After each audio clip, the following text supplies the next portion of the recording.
Madame la Présidente, je viens de poser à votre attention une enveloppe. Dans cette enveloppe, un courrier de revendication de l'UNSA, vous vous en doutez, un courrier pour défendre les intérêts des agents du Conseil régional, je suis dans mon rôle, mais un courrier aussi, un courrier pas très long, un courrier avec 3 revendications, un courrier avec 3 solutions. 3 solutions que je vous propose et qu'il faut saisir. 3 solutions pour vous permettre de remercier enfin les agents. Alors vous voyez ces messages vidéo que j'utilise depuis le mois de septembre, depuis début de septembre je crois, eh bien je me suis formé pendant le confinement et un peu après pour apprendre à les faire. Je me suis formé comme des centaines de collègues au Conseil régional pour m'adapter à la nouvelle situation qu'on subissait, adapter mon activité syndicale face à la crise. Et comme les 4000 agents du Conseil régional, il m'a fallu faire mon travail quotidien, parce que l'activité ne s'est pas réduite, et en même temps apprendre à utiliser des nouveaux outils, apprendre à me former pour utiliser ces nouveaux outils. Et bien dans cette vidéo, je vais vous dire ce que j'ai vu pendant le premier confinement et pendant l'actuel confinement aussi, et je vais vous démontrer que c'est le moment enfin de reconnaître les agents du Conseil régional par une gratification. Oui, malgré la crise sanitaire, les agents du Conseil régional, vos agents, ont maintenu le service public dans les 2 sièges, à Besançon et à Dijon, dans les antennes, dans les lycées. Le service public régional s'est maintenu, il y a eu continuité. Au premier confinement, ce que j'ai vu, moi, j'ai vu des agents qui sont partis en urgence avec leur ordinateur fixe de bureau dans des caisses de transport pour avoir du matériel à domicile et continuer de travailler et continuer de payer des subventions pour les entreprises. Continuité du service public. Au premier confinement, les agents des lycées, la majorité des agents des lycées ont été mis en sécurité, forcément.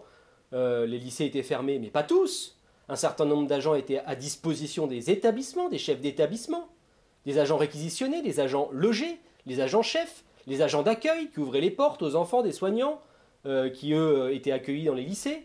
Les amirs qui étaient réquisitionnés pour configurer en urgence des tablettes, des ordinateurs, du matériel informatique, des serveurs, fournis en urgence à nos lycéens, aux enseignants, qui n'avaient que ce moyen pour suivre les cours, parce qu'à domicile, ils n'avaient pas d'ordinateur et de tablette. Ça, c'est les amirs qui ont fait ce boulot-là.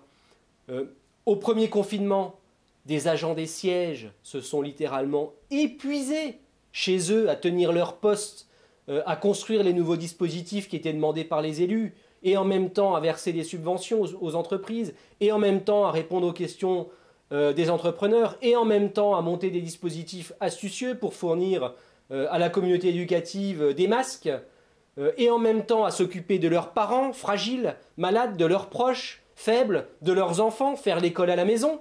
Oui, le petit PDF du matin qui arrivait dans la boîte mail de l'agent avec les devoirs que l'école envoyait aux parents, et en plus le mail de l'élu avec les directives et le dispositif à mettre à jour, et l'ordinateur posé sur la table du salon avec le bruit et la connexion Wi-Fi à partager avec son épouse, son compagnon, et l'épuisement des agents. Il y a eu aussi les agents mobilisés d'office dans les plans de continuité, des sièges, obligés de venir en présentiel, eux, la peur au ventre. Je l'ai vu ça aussi, des agents qui avaient peur de la situation, qui n'étaient pas bien protégés au début de la crise, certains obligés de décharger des cartons et des cartons de masques pour les répartir ensuite dans les établissements, parce que la région a fourni des masques au lycée, l'éducation nationale en étant incapable. Les agents des cuisines dans les lycées qui se sont débrouillés en totale initiative pour ne pas perdre la nourriture dans les frigos, fabriquer des repas à donner aux soignants, des lingères volontaires, à fabriquer en douce des masques en tissu distribués aux agents et aux soignants là aussi,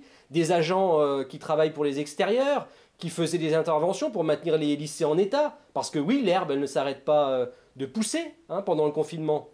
Les agents chefs qui avaient toujours quelque chose à faire, à réparer, ils étaient à disposition des chefs d'établissement, toujours quelque chose à prévoir dans les lycées, même s'ils étaient quasi déserts, mais il fallait bien préparer la réouverture du mois de juin, et sans forcément d'ailleurs avoir les effectifs pour, donc c'est bien les agents d'encadrement qui ont été surmobilisés pendant cette période.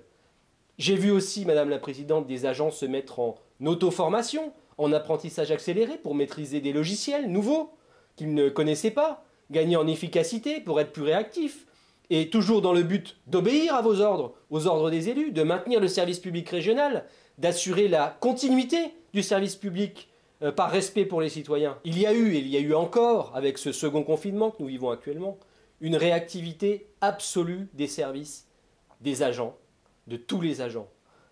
Des agents des finances, par exemple, des agents de la direction des ressources humaines, par exemple, eux aussi, pour assurer les fonctions critiques de notre collectivité et adapter nos règles collectives de travail pendant la crise, toujours en maintenant un haut niveau de dialogue social, que nous avons au Conseil régional, je le reconnais.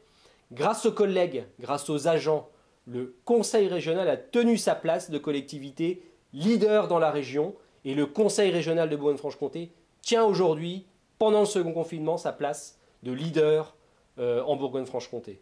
Et je vais même dire, nous nous sommes collectivement retroussés les manches au sortir du premier confinement pour nous préparer, et nous sommes plus préparés, plus forts aujourd'hui au Conseil régional que dans d'autres collectivités et même que dans d'autres entreprises du secteur privé. Tout ça par la force et par l'énergie des agents.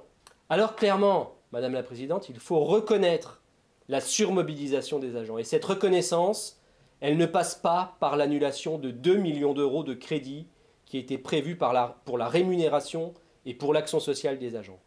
Madame la Présidente, les agents du Conseil régional ne comprendraient pas que ces 2 millions d'euros qui devaient être versés aux agents soient purement et simplement annulés, supprimés, évaporés. 2 millions d'euros annulés, supprimés, évaporés.